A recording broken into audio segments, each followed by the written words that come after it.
This is what I'm talking about. This pouch, right? It's filled with just nonsense. All right, guys, how you doing? It's Rabea. I hope you're all well. So I thought I'd bring you guys along for the journey that is a mission in itself, prepping for tour. Take it easy, guys. My band Vower are going on tour within a few days, and I wanted to break this into a few different parts. Obviously, we're going to have pre-production before we leave, which I wanted to document and show you guys, you know, the in-ears rig, the whole band setup, the new lighting rig and the lighting show that we're bringing on this tour.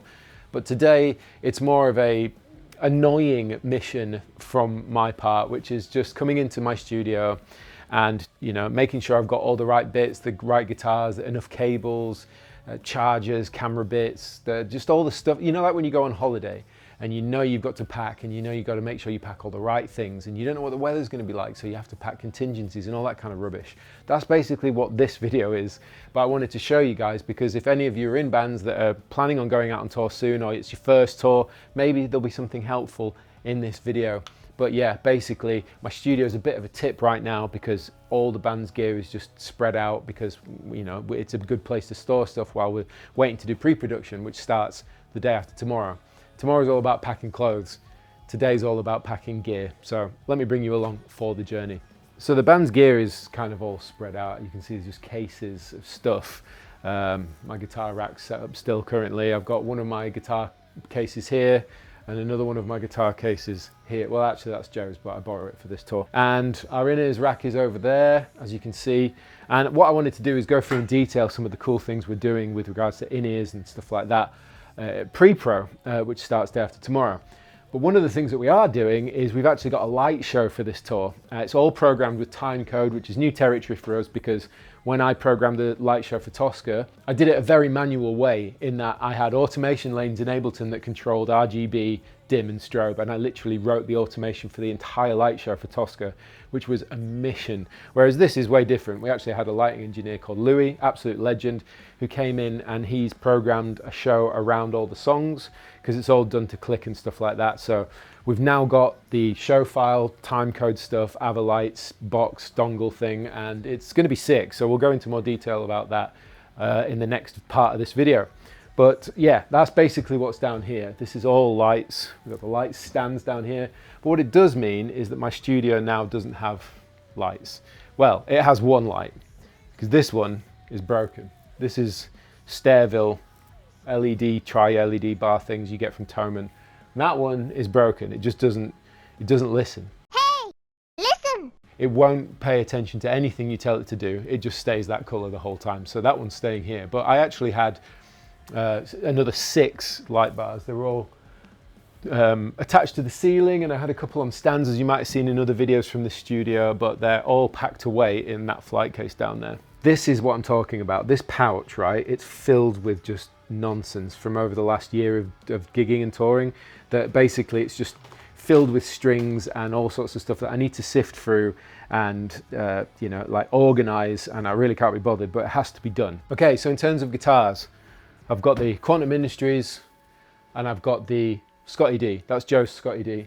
And in terms of the guitars I'm taking, we have so many different tunings now that I need to take a minimum of 4 and a backup. The way it works is I've got 2 Axis baritones in here, so I'll show you. This is for songs like Serpent and Dawn in Me, which are new to you guys if you are watching this video and you didn't know our new EP, A Storm Lined with Silver, is now out.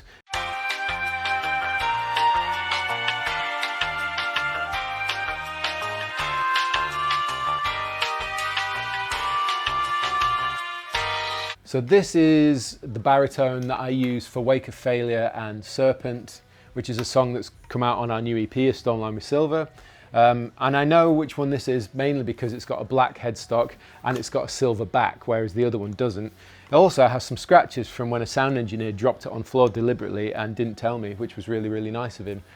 So that's how I tell which one's which. But yeah, so that's one of the baritones. Then I've got a second baritone, which was actually the first that I got from Music Man, and this is the one I use on Dawn in Me, which is a new song on the EP. I also use this on Eyes of a Nihilist and a couple of the new songs that we've got as well. And this one, they all have my bare knuckle silos in, but these have got some special covers on them. And this has got a beautiful flame neck, which you can't see on there. But yeah, I know which one this is because of the pickups, the covers in it, and also it's got a natural finish headstock. So that's how I can tell. And then I've got one of my favorite sabers personally. This is the Vile Blood. This is one of the first ones I got. I absolutely love this guitar. It's such a lovely top on it and a great color. And I'm just a huge fan of this one. This one's tuned to drop C. So this does things like Shroud. This does like False Rituals. Yeah, so it's a really, really nice guitar. And I should mention that the baritones are tuned, they're both down in drop A, except one is like a minor ninth tuning. So it's A, E, A, C, E, B. And then the other one is B standard drop A. And then over here in the Scotty D, I've got another one of my sabers, Music Man sabers. And this one I use for deadweight and stuck. And I have this one in basically D standard with a drop A. So it's got 64 on the bottom. And I use this one for those songs. And this was actually how would I describe it? This was kind of a miss on the color. When we were doing the colors for the new range, so the Emerald Hill burst and the Carian burst, this one kind of came out wrong.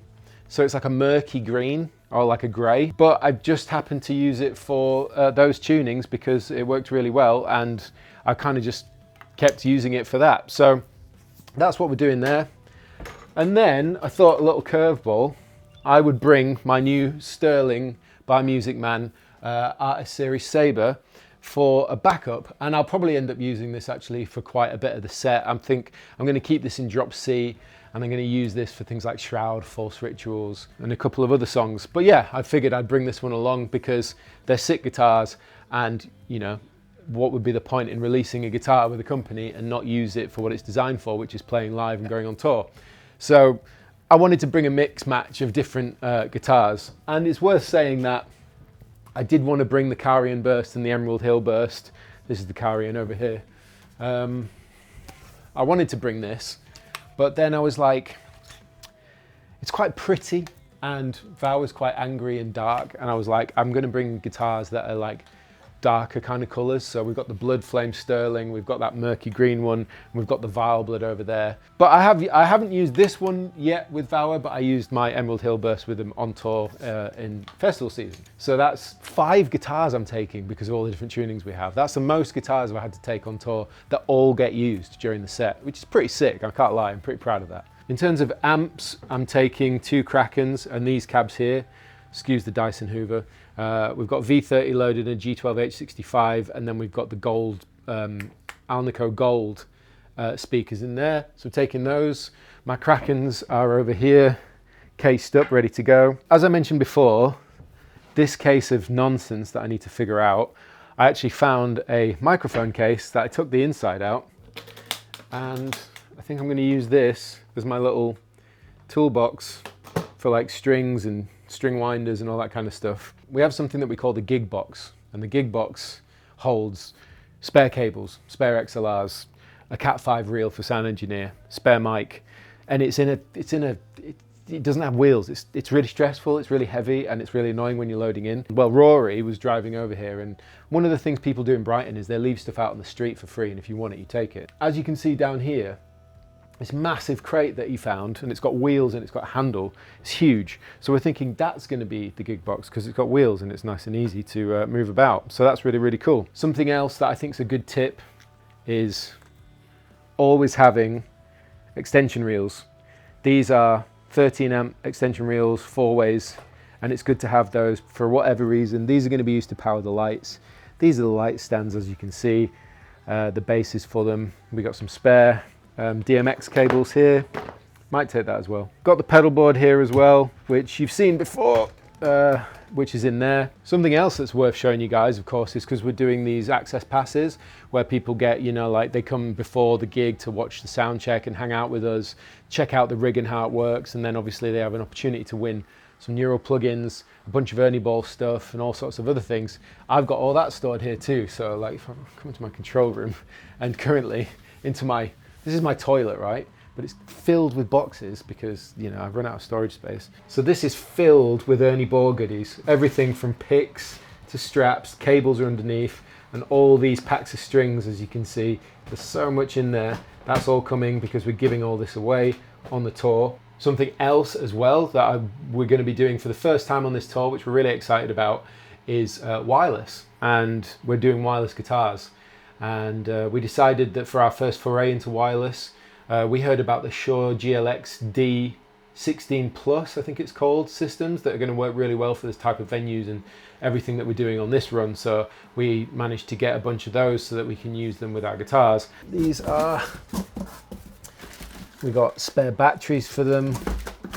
We've got the packs in here. So these are the packs, and they're really, really slimline, and they're just going to fit on our guitar straps. And basically the transmitter or the receiver, whichever way around, is a little pedal that goes on your pedal board.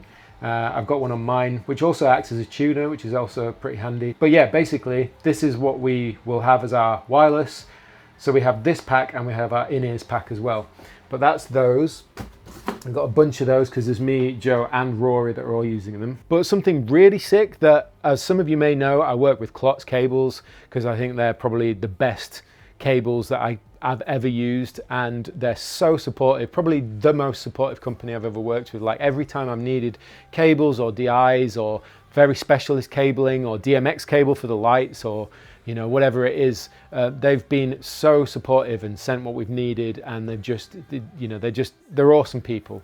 A German company, they make incredible quality cables and XLRs that they've basically like built out my studio with me with all my cabling, and they're insane. But they do so many different types of cables that when I ask them, do you guys do you know, like wireless guitar cables, they totally do. So these are silence cables. So I use the titanium Klotz guitar lead, and they have this little sleeve that silences it when you take it out. And they're super reliable. I've never had one break. I think they're awesome. But they make these for wireless packs. So this goes in your wireless pack, and then obviously you plug it in. So thank you, Klotz, for always being sick and always being awesome and always providing us and myself and the band with awesome cabling and just being great. So thank you. Probably the most important thing on tour for me are these. Dunlop pick holder for the mic stand. I've actually had to find a bunch more because I keep losing them on tour. I always forget to take them off. But this is where my picks go, and yeah, that's basically very, very valuable. It's one of those things that when you're packing for such a long time away, it's about 3 weeks. It's not a crazy long time. It's not the biggest, longest tour in the world, but it's long enough that, you know, we really have to plan ahead in terms of all the things we need to take. And this is where I'm one of those guys that if I'm going traveling, I'll pack the night before because I want to just do it in one block, just tunnel vision, just get it done.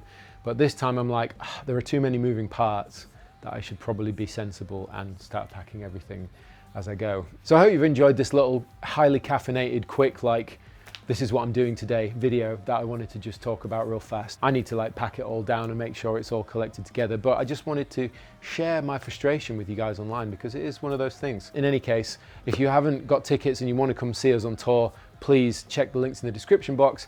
And of course, we've got a new EP out called A Storm Lined with Silver, which I'm immensely proud of, and the whole band, of course. But obviously I recorded everything in here and I mixed it and produced it myself. So I've done everything myself and I'm just massively proud of it. So I would love you guys to check it out and see what you think.